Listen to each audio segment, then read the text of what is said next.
Republic ദിനത്തിൽ ഗവർണർക്ക് ഇടുക്കിയിൽ നിന്ന് 1,00,000 പ്രതിഷേധ ഇമെയിൽ സന്ദേശം അയക്കാൻ ഒരുങ്ങി CPIM. ഗവർണർ ബില്ലിൽ ഒപ്പിടാത്തത് വിഘടനവാദി ശക്തികളുടെയും നിക്ഷിപ്ത താൽപര്യക്കാരുടെയും ഇടപെടൽ മൂലമാണെന്നാണ് CPIMന്റെ ആരോപണം. ഗവർണർക്കൊപ്പം പട്ടയ നടപടികൾ തടഞ്ഞ കോടതി നടപടിക്കെതിരെ നിയമ പോരാട്ടവും പ്രതിഷേധവും ശക്തമാക്കാനാണ് CPIMന്റെ തീരുമാനം.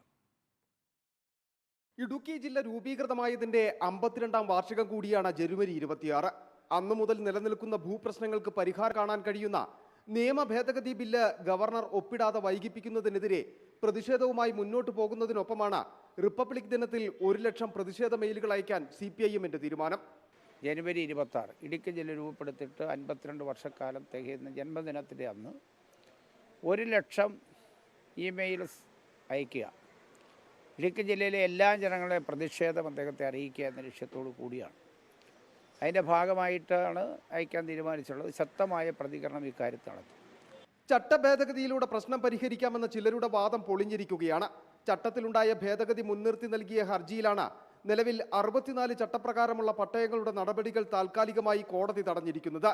ഇത്തരം പ്രതിസന്ധികളെ മറികടക്കുവാൻ കഴിയുന്ന നിയമ ഭേദഗതിയാണ് സർക്കാർ കൊണ്ടുവന്നിട്ടുള്ളതെന്നും CPIM ഇടുക്കി ജില്ലാ സെക്രട്ടറി CV വർഗീസ് പറഞ്ഞു. 1/1/77 മുമ്പ് കുടിയേറിയിട്ടുള്ള കുടിയേറ്റ ക്രമീകരണം നിയമസഭ അംഗീകരിച്ചതാണ്. എല്ലാവർക്കും പട്ടയം കൊടുക്കാൻ വേണ്ടി നിലപാട് ചെയ്യുക. കുടിയേറ്റം അംഗീകരിച്ചല്ലോ. അപ്പോൾ അംഗീകരിച്ചതിന് ശേഷം പിന്നെ 77 ഒരു ചട്ടം ഉണ്ടായെന്ന് പറഞ്ഞ് അതിൻ്റെ പേര് പട്ടയം നൽകുക. അതൊരു പട്ടയത്തിൻ്റെ പേരിലല്ലല്ലോ. ഇനി ഏതെങ്കിലും ഒരു പട്ടയത്തിൻ്റെ പേരിലാണ് one earth one life case കൊടുത്തിട്ടുണ്ടെങ്കിൽ അതെടുക്കാം. അതിന് ഞങ്ങൾക്ക് തർക്കമില്ല. പക്ഷേ ഇതെല്ലാം അങ്ങ് നിരോധിക്കാമെന്ന് പറഞ്ഞ ന്യായം എന്താ? ആ ന്യായത്തിനോടൊന്നും ഞങ്ങൾക്ക് യോജിപ്പില്ല. പട്ടയ നടപടികൾ പൂർണ്ണമായും തടഞ്ഞ താൽക്കാലിക ഉത്തരവിനെതിരെ നിയമ പോരാട്ടം തുടരും. ഒപ്പം ഹൈക്കോടതിക്ക് മുന്നിൽ പ്രതിഷേധ പരിപാടിയും CPIM ആലോചിക്കുന്നുണ്ട്. അതേസമയം രാജ്ഭവന് മുന്നിൽ കുടിൽ കെട്ടിയുള്ള അനിശ്ചിതകാല സമരമടക്കം LDF യോഗം ചേർന്നതിന് ശേഷം തീരുമാനിക്കുക.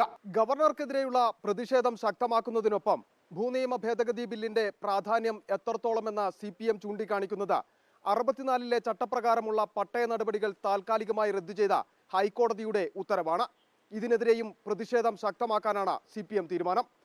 വീഡിയോ ജേർണലിസ്റ്റ് ജിതിൻ ജോസഫിനൊപ്പം reporter Sandeep Rajakkad, in Reporter, Idukki.